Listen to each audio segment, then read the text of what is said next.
Chairman Emeritus of the House Committee on Foreign Affairs and Chairman Emeritus of the House Committee on Homeland Security, Texas Congressman Michael McCaul. It's nice to see you, sir. Hey, thanks for having me. It's unusual. You and I usually talk to each other in Washington, and here we are halfway around the world in Munich. Yeah, it's a little chilly. A little nippy, it's indeed. Nice. This is the Munich Security Conference. You've been. This is not the first time for you or for me. How many times do you think you've been here? Yeah, probably about 5, 6 times. First time I was with John McCain. He was really the leader of this whole conference, and yeah, it's a really interesting experience. You have all these world leaders here, military as well. You also have our adversaries. You have the foreign minister from Russia, China, Iran. So. Needless to say, there's a lot of security here, but there are a lot of spooks as well. You know, you mentioned Senator John McCain. I was here one year with him. We went here often, and he referred to himself as the three amigos. It was Senator Lieberman, Senator Lindsey Graham, and Senator McCain sitting in a row, and I interviewed the three of them sitting together. That's timeless. I mean, that's the first time I went. I had dinner with the three of them, and then Madeleine Albright, Petraeus, and then Bono walked in, and I had never met him. I was unsure why I was there, but it was great. What's the purpose? I think for the really the world nations to come together and talk about security. Obviously, it's more U.S., NATO, EU focused. A lot of talk right now is about burden sharing. We just came out of a lot of bilaterals with the Germans and a lot of the Europeans already, talking about the fact that this is our backyard. We're an ally, and we always will be, but they really got to step up the cost sharing. The president's put a 5% percentage of military to GDP as a goal, and I believe also that if we do that to NATO, that we in the United States should have 5% of our military as a percentage of the GDP. We're at about 2.9% right now. But that's more than a lot of countries. A lot of countries aren't making their original commitment. Yeah, they're getting there. They're getting better, but that was because of President Trump first term. Yeah. He put a lot of pressure on them to start. No question. Meeting their Trump was it had always been talked about, but never really enforced. And I think President Trump, to his credit, was the first one to get the Europeans, the NATO allies, to pony up because this is their backyard. When you look at what's happening in Ukraine, is very reminiscent of 1939 in some respects, and it's a very direct, immediate threat to where we are here. Not so much from the United States point of view, but there's a lot at stake in Ukraine. We can't afford to see them lose this conflict. It has an impact on Ayatollah, impact on China and Chairman Xi, and they're all allies against freedom and democracy. I got a sense, though, this time, listening to what people are saying, reading the newspapers, the European newspapers, that the European countries are, even with France, Macron, they're talking about how that they admit themselves they need to step it up a bit. I think it may be in part because they think that maybe the United States is going to, is going to put pressure on to do it, and they better do something. This is their backyard.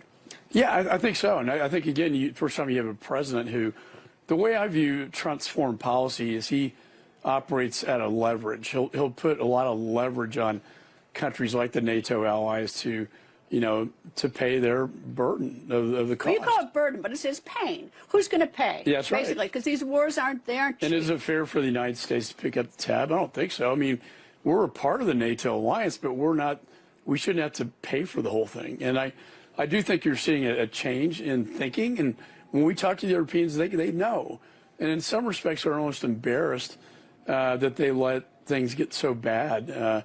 We talked to the German Minister of Defense. The idea that they were dependent on Russian oil, with the pipeline. The fact that they still are, though.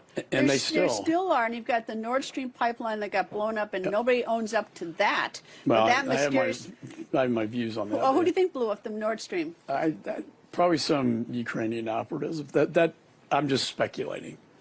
Well, okay, but I mean, it happened 6 months after the war started in Ukraine. Suddenly, the pipeline that goes under the Baltic Sea that supplies natural gas to Western Europe suddenly, boom. So why didn't we have LNGs, natural gas come from the United States, LNG terminals in Europe, And they had that choice. But I talked to the ambassador from Germany, and she said, we want a relationship with Russia. We think that there's a trade relationship. But I think they also had a collective guilt, if you will, from World War II, where you had 20 million Russians, dying in that war. So I do think the Europeans are awake to this fact now. And I know President Trump's going to continue to beat on them until they get to the 5%. Well, I think a lot of people might, say or describe it as that in simple terms that Russia's been the gas station to Western Europe, and, and that's why and that's a pretty important point. It's a gas station run by a mafia boss. All right. Present at this conference today is Vice President J.D. Vance. Your thoughts about what he had to say? He talked a lot about more religious freedom, freedom of speech issues, not being censored, that democracy, that all people in democracy have a voice. So it's important to listen to them, even if you may disagree with their point of view. And he's saying, look, we got elected in the United States, but you may not agree with everything we do, but that's what the people want. And well, he wasn't talking about tanks and bullets and things like that. He was talking sort of big picture and here are our values, and it was sort of, a lot of pretty words, but not nuts and bolts. I don't know if that makes a difference. Well, it is a security conference, and but he did talk a lot about the value stuff. I was hopeful that, I know he's talked just recently about how to put leverage on Russia to come to a deal with Ukraine. And the threat of sanctions, I think, is very valid, and the threat of putting more weapons into Ukraine is leverage to get Putin to the table. But we've been doing that for, we're coming up on the anniversary, coming up on 3 years. I mean, the United States has put money in, has sent to support the military. We've put sanctions on Putin, sanctions on a lot of Russian leaders, but the war still rages on. Right, and the sanctions were not effective. They need stronger sanctions, secondary sanctions. The Biden administration slow-walked the weapons in, tying one hand behind the Ukrainians' back. So I do think with President Trump, and the thing about our adversaries and President Trump is that they fear him. They didn't fear President Biden. Now, he did not project strength. He projected weakness, and this is what gets you into trouble, like Chamberlain and Hitler back then. And so now we have a president that projects strength. Our adversaries are watching. They may not like us, and they may not even respect us, but they're going to fear this guy because they know he means business. And I think you're seeing that with Iran and Hamas.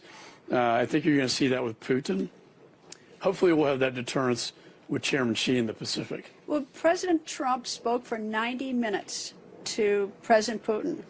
And I think that probably came as a shock to a lot of people, a lot of European nations, maybe even to Ukraine itself. And it appeared that, it was the first call before to Zelensky. Yeah. So, right. I think it's always good for leaders to talk to each other. I don't see. FDR spoke to Stalin, and he killed 20 million people. Yeah. I mean, if you're not communicating and you have no channel of communication, you can have major breakdowns. So I think, look, these are two very strong alpha males, if you will. And I do think that if Putin doesn't play ball, you're going to see President Trump coming out very strong with sanctions and weapons. It's hard to see how this ends. There goes the gas station. If he puts sanctions on Russia, there goes the gas station to Western Europe. Exactly. And think about this. We have 300 million in sanctioned assets in Brussels, where I'm going to next, that the Repo Act we could confiscate. The other thing that's come up at the conference that's been very interesting is the idea of developing Ukraine's minerals. They're critical minerals, not only for Ukraine, but for the United States. So this would be like a joint economic project in Ukraine, which at the end of the day, I think would help them both economically and the United States with this rare earth mineral, but also long-term protection for Ukraine from Russia.